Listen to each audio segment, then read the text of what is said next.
अस्सलाम वालेकुम। मेरा नाम डॉक्टर अब्दुल कादिर है। मैं माहिर इमराज़ मैदा और जिगर हूँ। आज इस अहम टॉपिक पे हम बात करेंगे, वो है गर्ड यानी कि गैस्ट्रो एसोफेजियल रिफ्लक्स डिजीज़, जिसको हम आम ज़ुबान में कहते हैं कि regurgitation of the acid into the food pipe, यानी कि तेज़ाबियत का खुराक वाली नाली के अंदर वापस आना।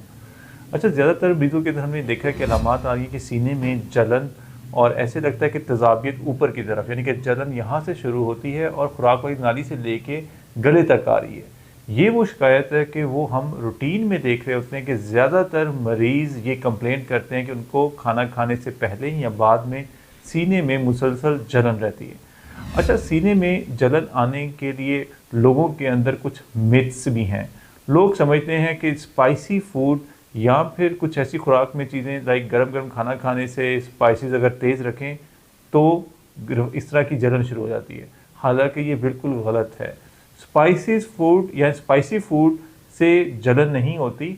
हाँ, अगर अंडरलाइन कोई ज़ख़म हो या फिर कोई अंडरलाइन अल्सर बना हो और उसकी वजह से अगर स्पाइसेस मरीज़ ले तो फिर उसको ज़्यादा तकलीफ़ या उसकी अलामात की शिद्दत में इजाफा हो जाता है। तो प्रॉब्लम अंडरलाइंग स्पाइसेस की वजह से नहीं होती। हाँ, अगर अंडरलाइंग अल्सर बने हों या फिर अंडरलाइंग कोई ज़ख़म बने हों जिसकी वजह से स्पाइसेस में मरीज़ों की अलामात बढ़ सकती हैं।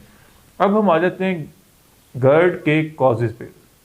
अच्छा, गर्ड के बहुत से कॉजेज़ हैं। सबसे पहले आपको खुराक वाली नाली और मैदे की एनाटमी का पता होना बहुत ज़रूरी है।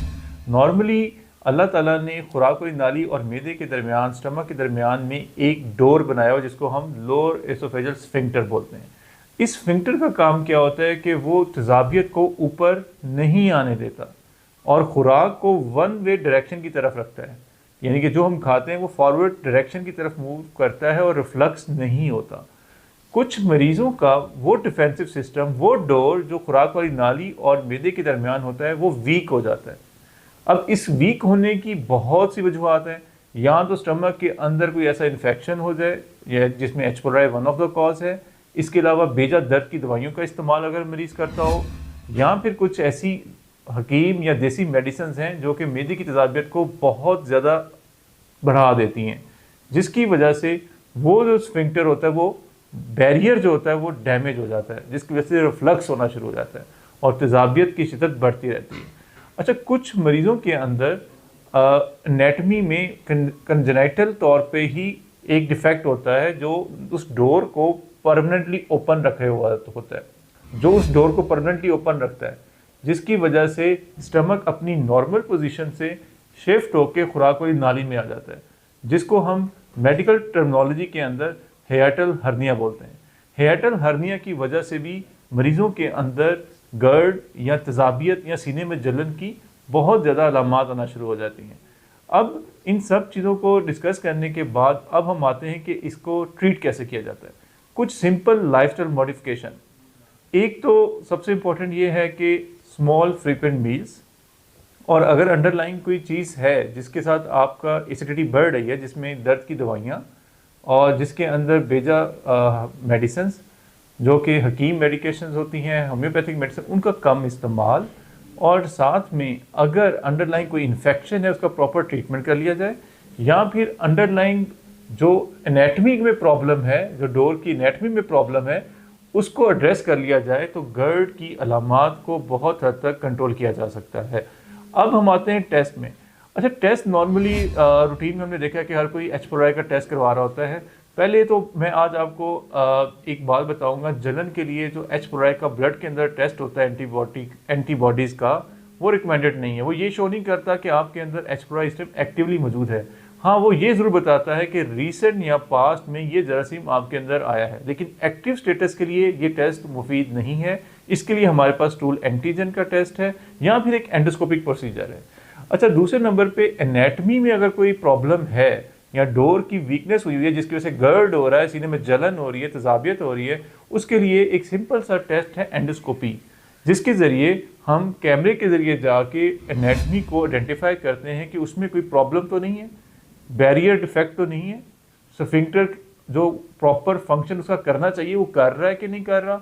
और उसको हम आइडेंटिफाई जब कर लेते हैं तो हम उसके अकॉर्डिंगली उसको ट्रीट करते हैं, according to the condition of the patient, तो ऑटोमेटिकली GERD की अलामात बहुत हद तक कंट्रोल हो जाते हैं। अच्छा, कुछ और बहुत इंपॉर्टेंट सी बात मैं आपको बताना चाहूँगा GERD के पेशेंट्स के लिए।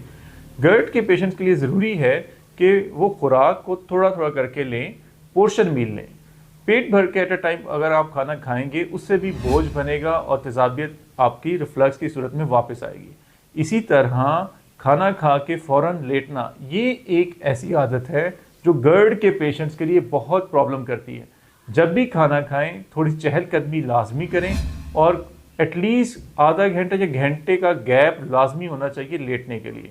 अच्छा, एक और बड़ी इंपॉर्टेंट बात है, सॉलिड और लिक्विड पोर्शन GERD के पेशेंट अगर एक साथ ना लें, उससे भी GERD की बहुत सी अलामात जिसमें बोझ बनना, इसको हम बेहतर कर सकते हैं।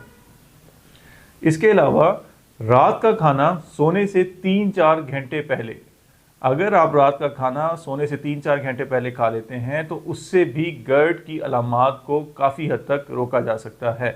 इस तरह साथ में तकिए को थोड़ा सा ऊंचा करके रख लेना, ये एक ऐसी आदत है GERD के पेशेंट्स के अंदर हमने देखा है कि बहुत हद तक उनकी अलामात माइल्ड डिजीज़ इससे मैनेज हो सकती है।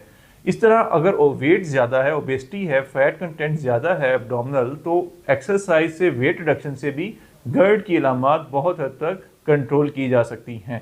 अच्छा, कुछ अलाम साइन GERD के पेशेंट्स के अंदर आपको लाजमी पता होना चाहिए। अगर मुसलसल वॉमिटिंग रहने लग जाए, गले में खराश रहने लग जाए, रिकरेंट चेस्ट इन्फेक्शन रहने लग जाए और साथ में खून में कमी आने लग जाए या काले रंग के पखाने आना शुरू हो जाए, ये वो डेंजरस अलामात हैं जो कि GERD के पेशेंट को सीरियस लेना चाहिए। और सबसे इम्पॉर्टेंट अलामत, खाना अटकने की फीलिंग, यानी कि रूटीन का खाना जा रहा है, जलन मुसलसल रह रही है, लेकिन अब अटकने वाली फीलिंग की कोई चीज़ अटक के जा रही है, इसको GERD के पेशेंट बहुत सीरियस लें, क्योंकि ये एक डेंजर साइन है। इसकी फ़ौरन तशखीस और उसका हल ज़रूरी है कि कोई खुदा न खास्ता ख़तरनाक किस्म का कैंसर की शक्ल या कोई अल्सर ऐसा तो नहीं बन गया जिसमें मरीज़ को खाने पीने में दुश्वारी है। इसलिए मैं एंड में यही कहूँगा, GERD बहुत कॉमन बीमारी है, इसको हमें समझना चाहिए, इसमें डाइटरी मॉडिफिकेशन करनी चाहिए, इसमें लाइफस्टाइल मॉडिफिकेशन करनी चाहिए और अंडरलाइंग कॉज को आइडेंटिफाई करके ट्रीट करना चाहिए और अलार्म फीचर साइंस को मद्देनज़र ज़रूर रखना चाहिए ताकि इससे हम पेचीदगियों से बच सकें और अपनी ज़िंदगी सेहतमंद रख सकें। जज़ाकल्लाह।